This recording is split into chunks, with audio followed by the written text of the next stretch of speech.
Hey y'all, welcome to a brand new video right here on Night Owl Video. And this is what I watched last week from September 23rd to the 30th of 2024. Roughly, I think today's the 30th, so I'm not including stuff I watched today, obviously, but kind of doing that week to week thing. So, not a huge thrifting pile. And not a huge watch list. So hopefully this video won't be too long. Thank you to everybody who has subscribed, liked, commented. I appreciate your support. And so let's get right into it. So the first thing I got for my niece and I to watch together, and that is Arthur's Scary Stories. I know. I actually love Arthur. When my son was younger, we used to watch Arthur a lot on TV, and I actually saw that we watched this on YouTube. There's actually a rip of it on YouTube, but I saw the VHS and I was like, couldn't resist the spooky Halloween vibes going on here. So I picked that up for 99 cents, I think it was. So just something fun for me and my niece to watch on a rainy autumn day. The next thing I got up is a movie I've never actually seen, heard lots about over the years, and that is Tank Girl. This stars Lori Petty, Ice-T, Naomi Watts, and Malcolm McDowell. In 2033, Justice rides a tank and wears lip gloss. Well, that's a smart move. Yeah, I've never seen this movie. I think it's really bad. But I've never seen it, so I don't want to judge before I've seen it. This is from 1995, directed by Rachel Talalay, it looks like. I guess it's like a sci-fi comedy or something. I'm not really sure, but I don't see this around very often. So when I saw it, I was just like snatched it right up. So that'll be I think it'll just be like a funny, bad thing to watch. The next thing I got was an upgrade, actually. I got the Woman in Black Blu-ray. I currently have the DVD. I just watched Woman in Black 2 there a couple weeks ago, and I saw this at my local Value Village and decided to grab it. I love this movie, actually. I saw this in the theater. This movie actually kind of scared me really bad in the movie theater, I'm not going to lie. And Daniel Radcliffe is great in it. So yeah, I decided to upgrade to high definition. This actually comes with the DVD as well, so if I ever had a desire to watch the DVD, I guess it's there as well. But I am kind of curious to watch this in high definition. If you've never seen this version of Woman in Black, I highly recommend it if you like kind of old English setting and like a spooky mansion in the middle of nowhere out on an island that gets blocked off from the mainland when the tide comes in. This thing's pretty spooky. Like I actually didn't watch this yet because I'm almost too scared to watch it alone out in the country here by myself. So I don't know. This wasn't a thrifting pickup, but I bought this brand new at Walmart. It is the Long Legs film, which just came out this past summer, directed by Osgood Perkins. I saw this in the theater as well. I went with my niece. Neither of us were really, I think, too keen on it, but I really wanted to give it a second try because there were parts of it that I thought were really cool. So I did pick up the Blu-ray. I did watch it the other night, and I did kind of love it, actually. So, yeah, so that's that. So those are my pickups. And then I think, yeah, just one of them. So actually there's 3 physical discs that I watched, and there's 3 that I watched online, which I'll talk about. So I'll just go back into Long Legs for a minute. Yeah, this came out in this past summer with Micah Moore and Nicolas Cage, written and directed by Osgood Perkins. Who said that? Awards Radar, whoever that is, said the best serial killer horror film since The Silence of the Lambs. Well, I don't think I'd put it up with Silence of the Lambs, but it definitely has not even aesthetically, but I guess the way the story goes and the pacing, it kind of is a bit reminiscent of that, but not really. This is a very, very different movie. Yeah, like I said, I really didn't like this in the movie theater that much. But upon rewatch, I was pleasantly surprised. Like I said, in the theater, there were parts where I was genuinely kind of creeped out. Like the opening I find really spooky.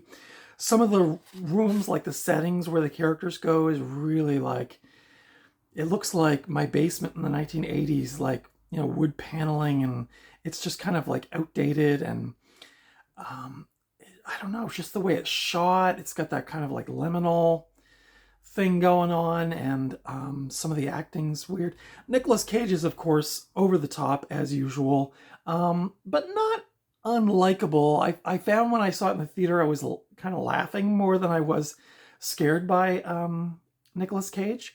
But when I watched it this time, I don't know, maybe it's because I was watching it alone, again, out here in the country by myself, and I actually did get kind of spooked out a little bit. So I am going to rewatch this again at some point down the road, but I would recommend Longlegs. I thought it was, if you like, when I was watching it, I thought like, oh, if David Lynch directed Silence of the Lambs, but not as good, you know, something like in that vein, if you will. But yeah, recommend it if you like those kind of like weird, kind of more modern ambient kind of. I wouldn't even call this one like elevated horror, but like if you like Silence of the Lambs, but you want it filtered through like a David Lynch, like Panos Cosmatos kind of like vibe, you might dig it. Some of the violence and some of the gore is actually like really, really intense. The next movie I watched, you're probably gonna have a giggle. I've never seen this movie. I picked this DVD up, I think this year, but I've never seen this movie. I remember I actually had a memory when I was a kid. My parents bought me this like really like discount bargain bin kind of book about sci-fi movies and TV shows. And I remember it was alphabetical, and at the very back was a picture of Sean Connery in this movie, and that is Zardoz. You know, if you've seen this movie, you're probably giggling. Or maybe you're like, cool, this is an awesome movie. This is a movie directed by John Boorman, who, like, I was thinking about it when I was watching this, I was like, this is the same guy that did Deliverance, which is considered like a brilliant film. He did Excalibur, but then he also did Exorcist the Heretic. So Exorcist 2 the Heretic, I should say. And so he's really hot and cold, I think. I've not seen all of his movies, but I've never seen this. Like I said, I've known about this movie since I was probably like 9 or 10 years old, and was always kind of curious about it. Sean Connery and his tribe have these really weird costumes in it. I don't know if there's not a picture of it, but they wear these red like short shorts with like red bullet belts. And so here's the thing with this. Here's the thing with Zardoz. I actually didn't hate this movie. It's definitely cheap and cheesy and just probably not most people's thing. But I want to say 1973 this came out. This DVD's from 2000. 74, sorry, 74. The thing is that, as I mentioned in previous videos on my channel, I love 70s cinema, and I grew up in the 70s, so it's kind of a soft, I'm kind of soft on it. Like, I love 70s cinema, and a lot of the stuff like Logan's Run or Silent Running or movies like that, I love those movies so much, and I can rewatch those.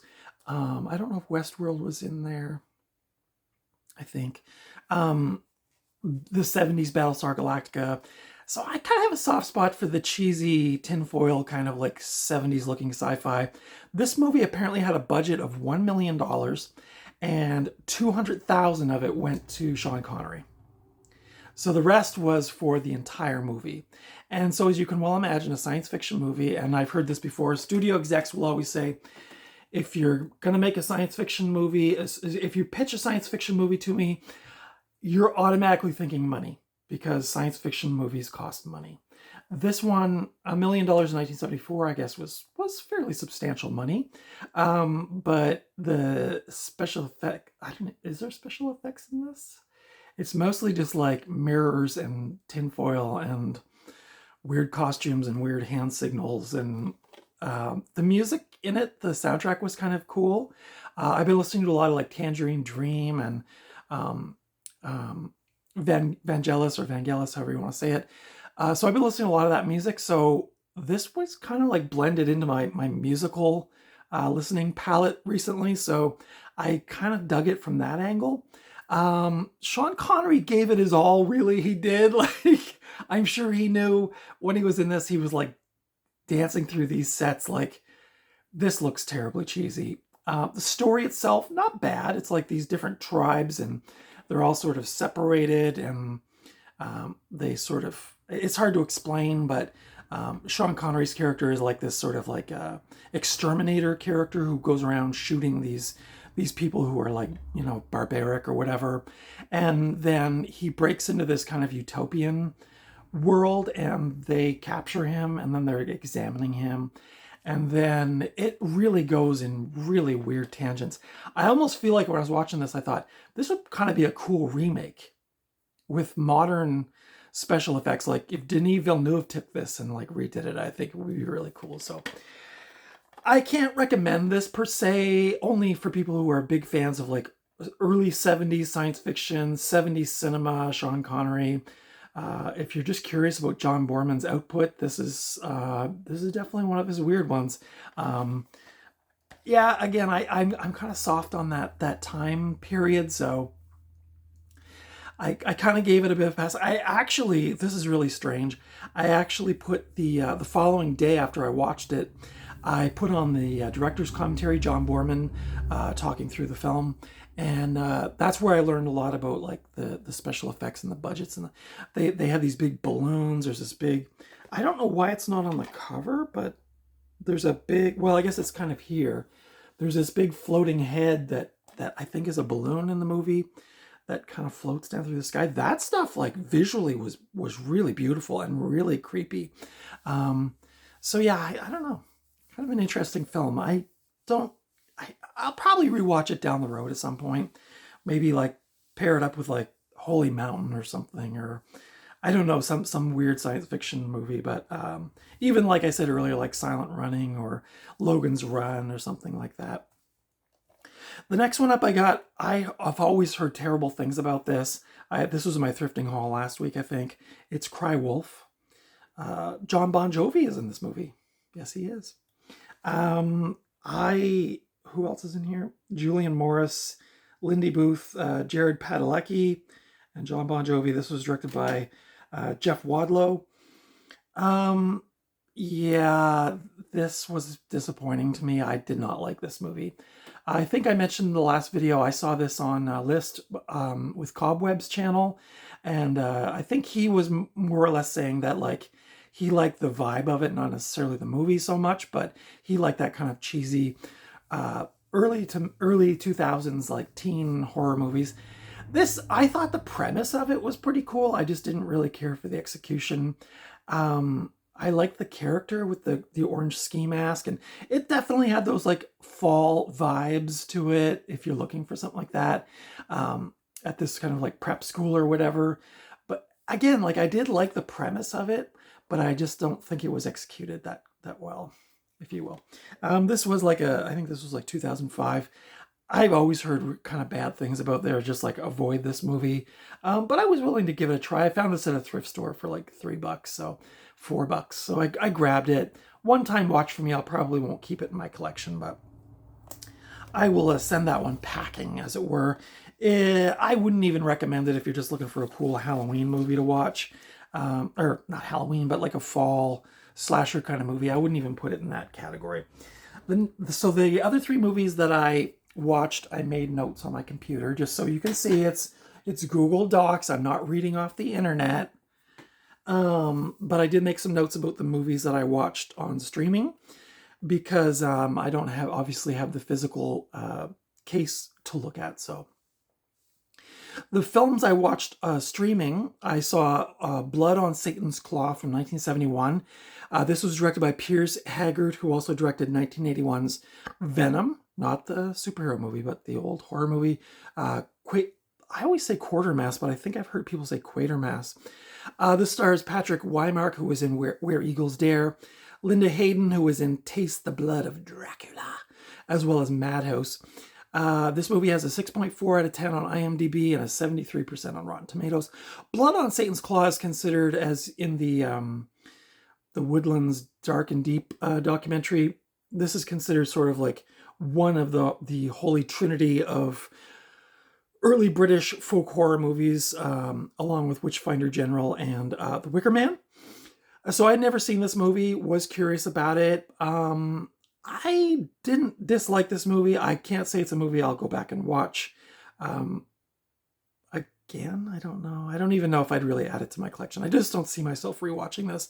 This is the one that's famous for like the country folk, and the man finds the face in the dirt, like this bones and a skull, and like it has eyeballs, and it's like real spooky looking. And then like there's this whole like, they're saying he imagined seeing it, and then there's all this witchy business that goes on behind the scenes. And it was a cool movie. I actually didn't mind it. But to me, it was very middle of the road. I can't see myself rewatching it, but I know it is considered a classic in the folk horror genre, and not a bad thing. If you love like 70s, 60s, 70s, you love folk horror, you like that kind of vibe, you might like it. But I think for younger audiences who aren't into the oldies, probably not going to dig this one much. But it just, I feel like that documentary, the folk horror documentary, really hyped those three movies up, and I was thinking about it afterwards. The only one that really did it for me was Wicker Man. That said, another movie I watched on streaming was Witchfinder General from 1968, directed by Michael Reeves, who also did Castle of the Living Dead. Poor Michael Reeves died very young at 25 years of age in 1969. A year after this movie came out, he apparently died from an accidental overdose of sleeping tablets, which was unfortunate.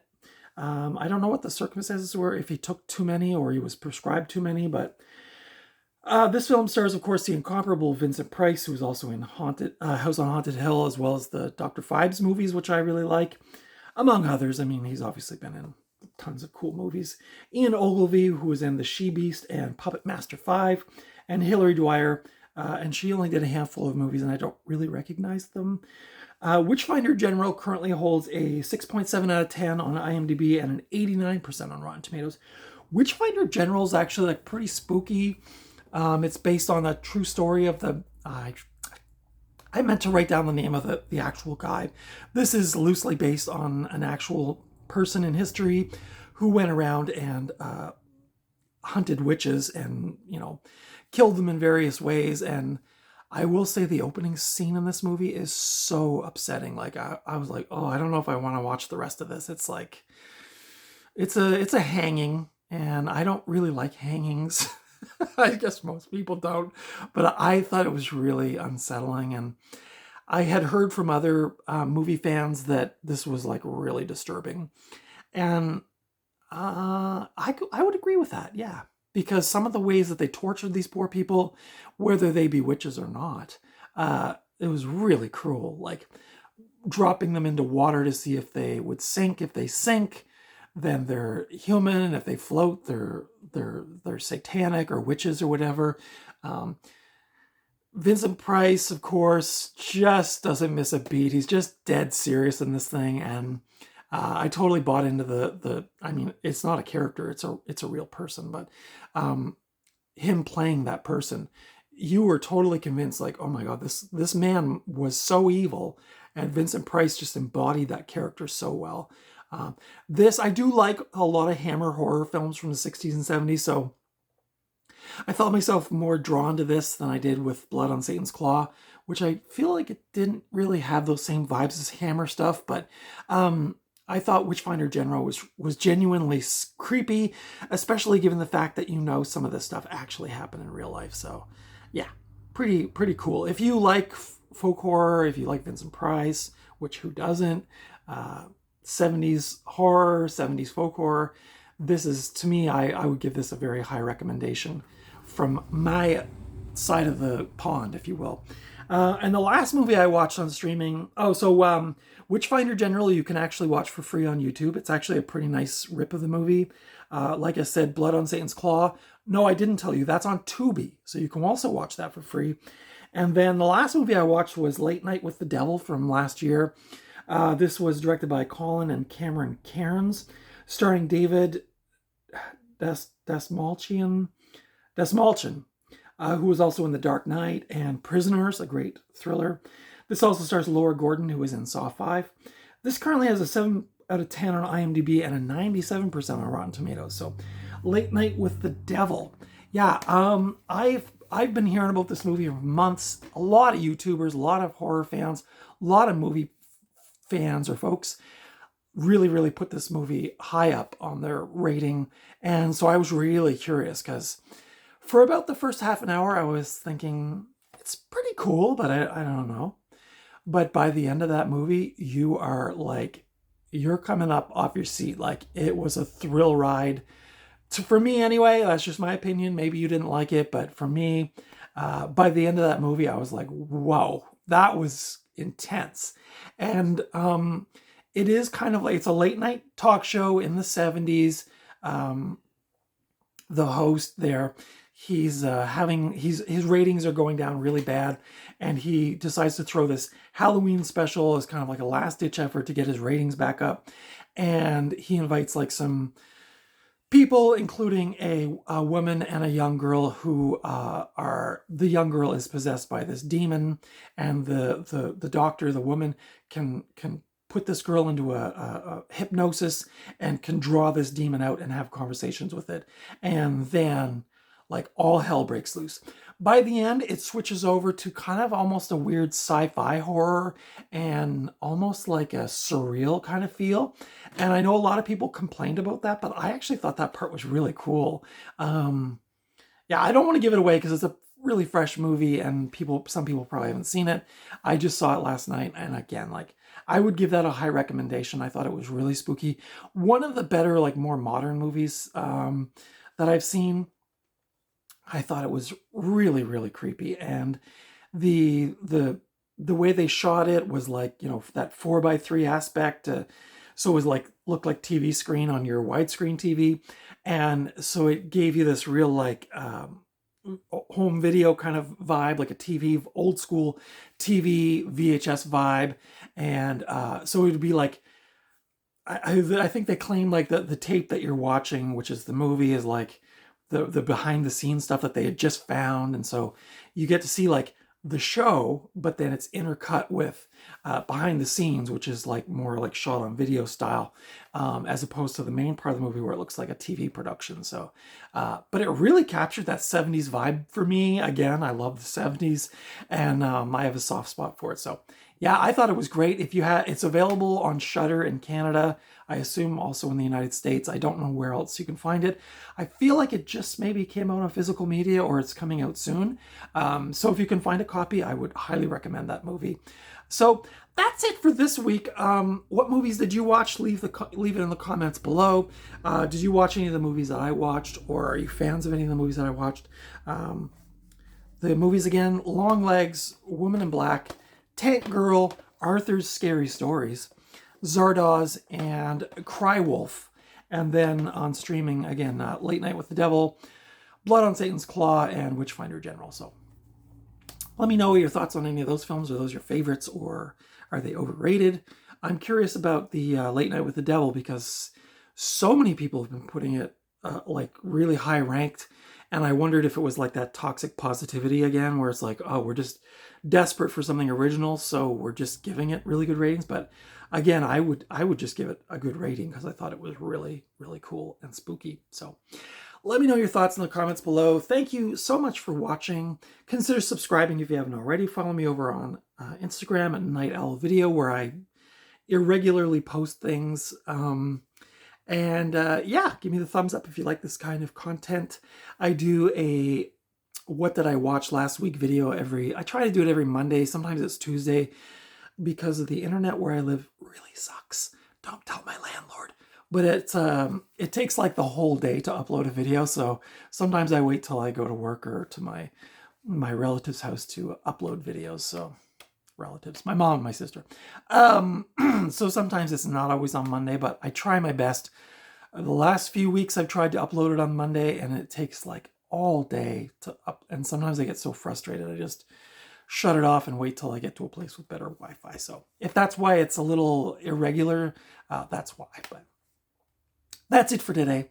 Thank you so much. Until next time, I will see you at the video store or the thrift store or just out and about somewhere. But until next time, take good care of yourselves. You know, take good care of your friends and your family, and be safe out there, because the world is a wacky, wacky place. And there's some bad attitudes going around. So be safe and be well, and I'll see you in the next video.